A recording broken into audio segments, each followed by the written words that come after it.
Various ways have been found to put our atmosphere, the air we breathe, to work for us. Large pneumatic drills use air to drill or break up the concrete. Rotary saws are sometimes driven by air. Heavy loads are usually supported on air-filled tires. Most large vehicles are dependent upon air for safe and effective brakes. Air can work for us this way by its ability to be compressed. Here is how it works. When an air pump handle is pushed down, the air inside the pump is forced out. The pump is an intermittent source of compressed air. As each pump full of air is pushed into a steel tank, the pressure of the air in the tank will increase. More and more air is being pressed into the same space. The compressed air inside the tank pushes against the tank walls and against the gauge. The tank is a reservoir of compressed air. Even if the pump stops, the tank can deliver an even flow of air by adjusting the petcock.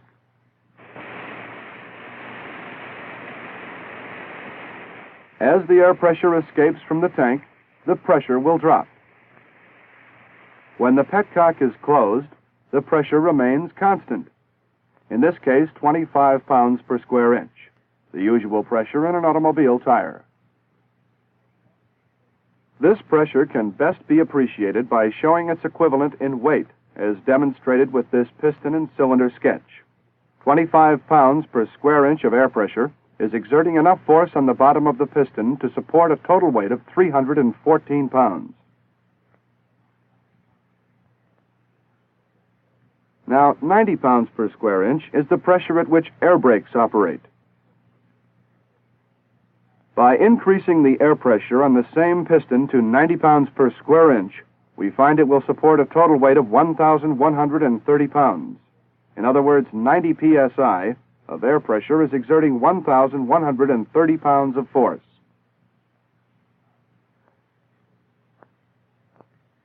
How can this force be put to work? Let's insert a heavy rubber balloon into this plastic container and attach it to the wheel braking mechanism. What we're going to do is to blow up the balloon so that we can actually see the air pressure, the balloon, pressing against the linkage.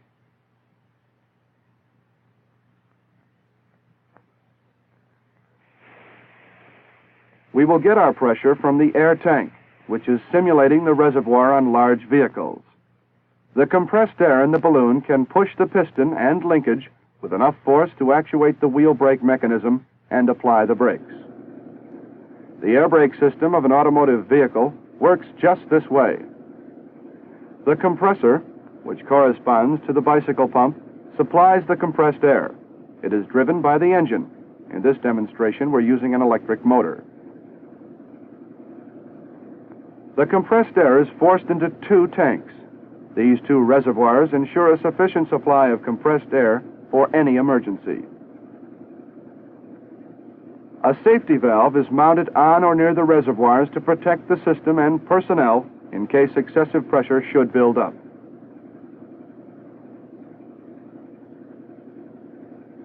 Compressed air from the reservoirs goes to the brake valve, which is operated by the foot pedal. This is the brake valve, which is activated by the foot pedal. When the valve opens, air is permitted to rush from the reservoirs through the brake lines into the front and rear brake chambers located close to the wheels. Each brake chamber does the same job as demonstrated by the rubber balloon.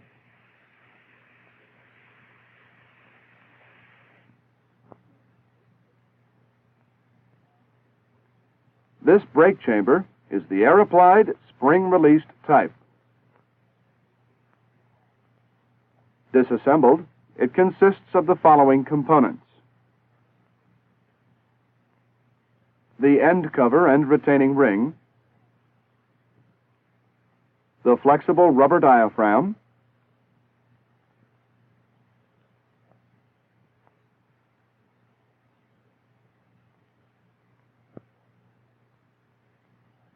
the piston or plate, and push rod. The piston release spring, the main body and mounting point. The diaphragm will move the push rod plate when compressed air is admitted into the chamber. It operates the brake shoe through the linkage. The linkage consists of a slack adjuster mounted on a camshaft.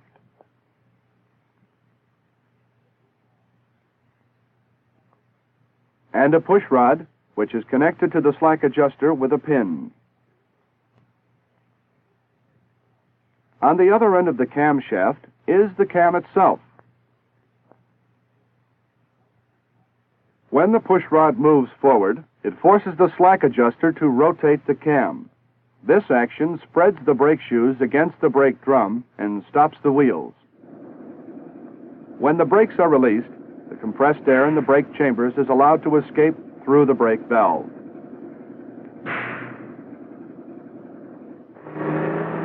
It is hardly conceivable that a load of this size can be stopped with just a little air. How an air brake system works can best be seen on this demonstration board. Air enters the system through the air breather on the compressor. The air breather ensures that only clean air enters. The compressor is similar to an internal combustion engine. Most compressors contain 2 cylinders, in each of which a piston is moved up and down by a crankshaft. The holes in the cylinder walls are the air intake ports. The piston serves as the inlet valve by opening the inlet ports to draw fresh air into the cylinder as it nears the bottom of its downward stroke.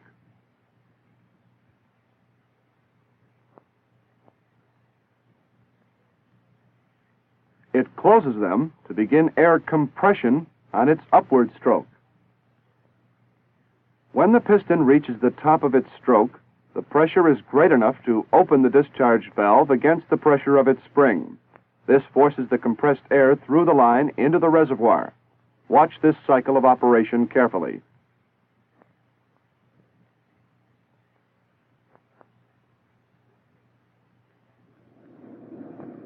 Since the compressor is operating continuously and the engine is running, some means must be provided to prevent excessive pressure from building up in the reservoirs and to relieve the compressor of the strain of continuously pumping under load. That's the job of this section of the compressor known as the unloader head. It is controlled by a governor. The governor is connected between the main compressed air system and the unloader head of the compressor. The governor can be set to operate at a wide range of pressures simply by turning this adjusting screw. The usual maximum is about 105 pounds per square inch. Let's look at a cutaway view of a typical governor. The main component is a 2-way piston. This piston incorporates 2 valves, an inlet and an exhaust valve. The inlet valve is held closed by a spring and guide. Let's see how it operates. When the engine is started, air pressure from the reservoir increases in the system. You'll notice this air pressure is blocked by a spring-loaded valve. As the pressure increases and reaches the governor setting, or 105 psi, it overcomes the spring tension and moves the piston. 2 valves are operated by this piston movement. The exhaust valve is seated, closing the exhaust port. Simultaneously, the inlet valve is unseated and opened, allowing air pressure from the reservoir to move through the inlet port and around the piston and into the unloader head. This opens the unloader valves through their linkage.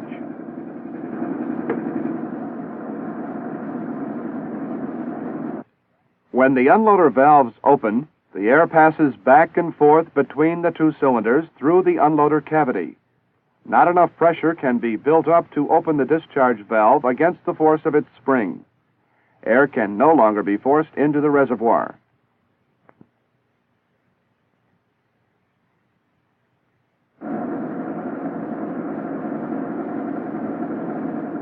This action continues until the pressure in the reservoir drops to a satisfactory minimum, usually about 85 pounds. When this happens, the governor piston returns to its original position. This forces the inlet valve closed and cuts off the unloader head from the reservoir pressure. Simultaneously, the exhaust valve opens, allowing the trapped air to escape through the exhaust port.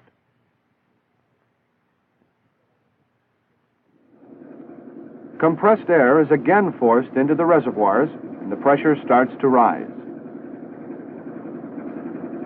As you can see, there are two reservoirs in this air brake system. During compression, the air is heated. As it flows through the lines into the reservoir, the air becomes cool and its moisture condenses out into water.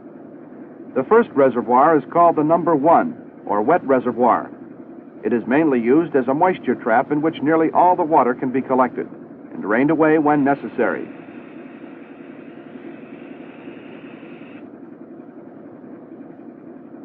The number 2 reservoir, the dry reservoir, drains off the remaining water and supplies dry, compressed air to the system. Normally, the reservoirs are drained every day. The compressed air feeds from the dry reservoir through two lines, one that leads to the air brake valve and one that leads to the relay valve. Both valves control the flow of air to these brake chambers located at each wheel.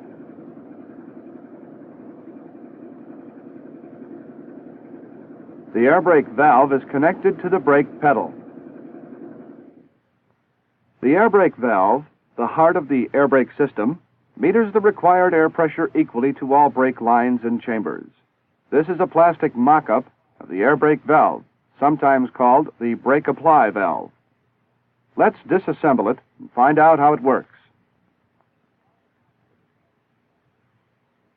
The valve is operated by this plunger pushing against a pressure-regulating spring assembly.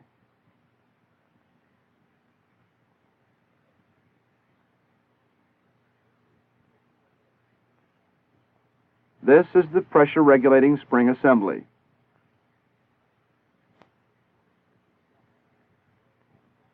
The spring pushes down on this airtight diaphragm.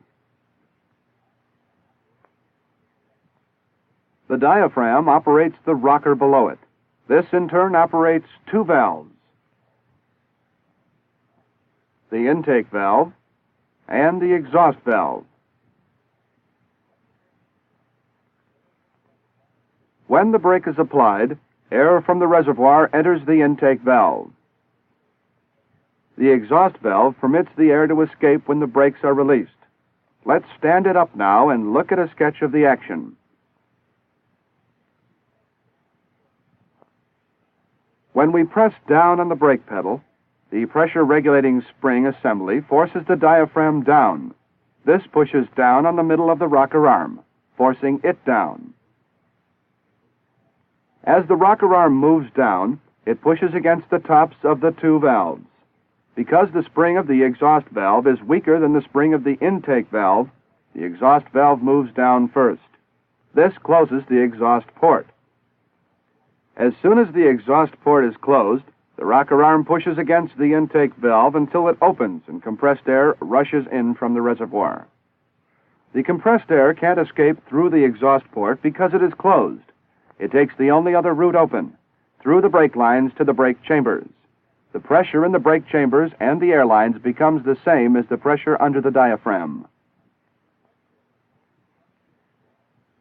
Compressed air flows from the reservoir into the valve chamber until the force of the air pushing under the diaphragm becomes just a shade greater than the force of the spring assembly pushing down on the diaphragm. This forces the diaphragm up slightly.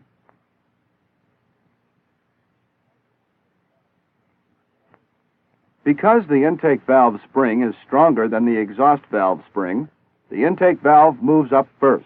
This closes the valve and stops the increase of pressure. But the exhaust valve remains closed. Its spring is too weak to overcome the force still pushing down from the brake pedal through the spring assembly. This is known as the lapped or balanced position.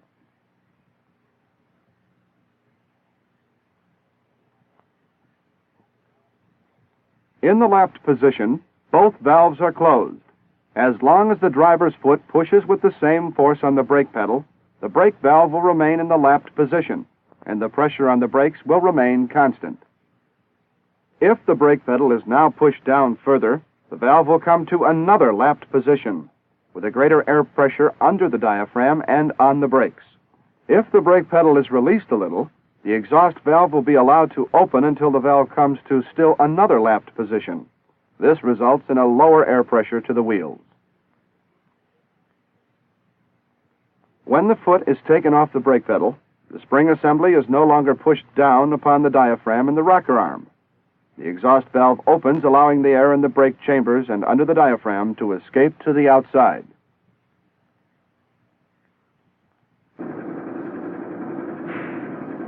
You can't see the air escape when the brake is released, but a spoonful of powder held under the exhaust valve shows what happens.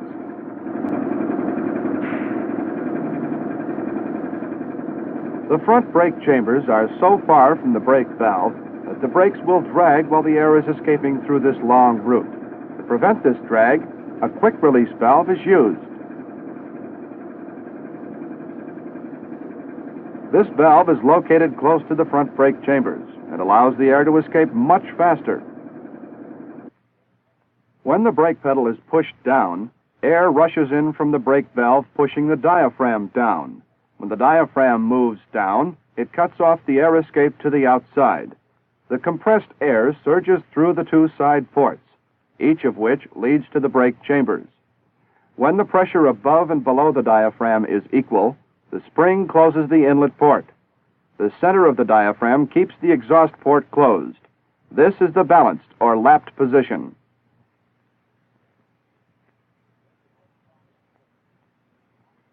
When the brake valve is released, there is no pressure above the diaphragm, so the spring is able to return the diaphragm to its seat. This blocks off the passage back to the brake valve, but opens up a shortcut that leads directly to the outside. The air in the brake chambers escapes quickly, without traveling the long route through the air lines to the brake valve. On long wheelbase tractor trailers, the front brake chambers are close to the brake valve. The rear brake chambers are a long distance away. Yet the rear brakes must be applied at the same time as the front brakes and must release as quickly. The relay valve provides quick response for the rear wheels.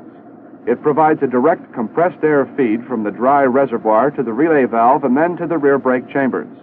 This air feed is regulated through the control air line by the brake valve. Here is the action that takes place. When the brake valve operates, air under pressure is delivered through the line to the relay valve.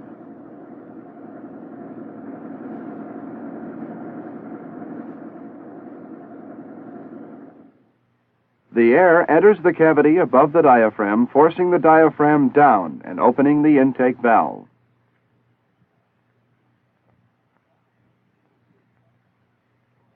Simultaneously, the exhaust passage is closed, preventing the air from escaping. Instead, it rushes through the side ports into the rear brake chambers. As soon as the air pressure above the diaphragm is equalized by the brake chamber air pressure, the diaphragm is raised into its lapped position, maintaining the same pressure in the rear brake chambers that is maintained in the front brake chambers. Each time more pressure is applied or pressure released, a new lapped position is reached.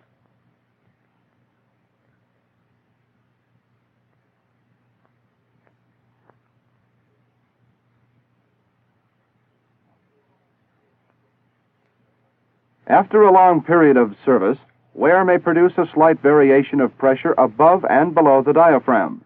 The bleeder or bypass port corrects this error. When the brake pedal is released, the air above the diaphragm escapes by way of the brake valve. The pressure below forces the diaphragm up. This opens the exhaust port and allows the air in the brake chambers to escape directly.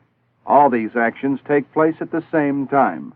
They have been slowed down for the sake of clarity.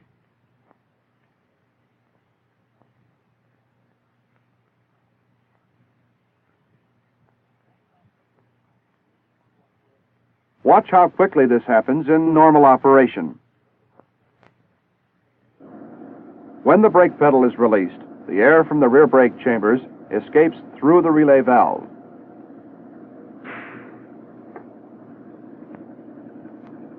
The air brake line quick disconnect points are located between the tractor and the trailer. An emergency brake line is mounted on the right side of the vehicle. A service brake line is on the left side.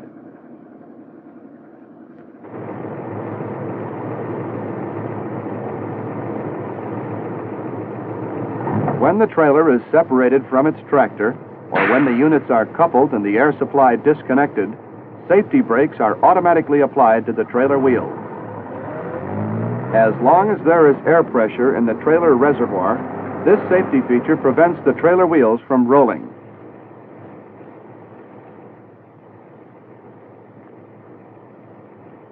When the tractor air supply is again connected to the trailer, its pressure is applied to the emergency relay valve on the trailer.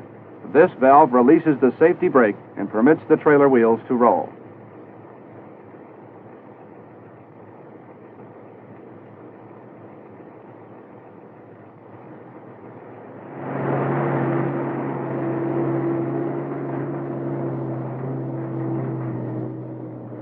Now let's see how each unit of the air brake system is mounted on this tractor trailer.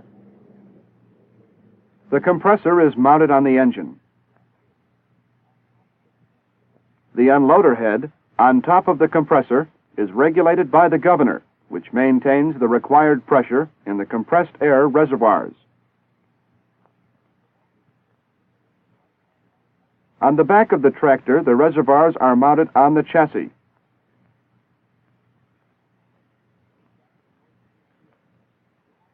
They trap the moisture in the air and store a ready supply of air at the required pressure. A safety valve is mounted on one of the reservoirs. Near the rear wheels, the relay valve provides for quick application and release of the rear brakes. Mounted under the brake pedal and under the cab floor is the air brake valve, which regulates the pressure required at the brake chambers. The brake chambers are mounted near the wheels. They actuate the braking mechanism.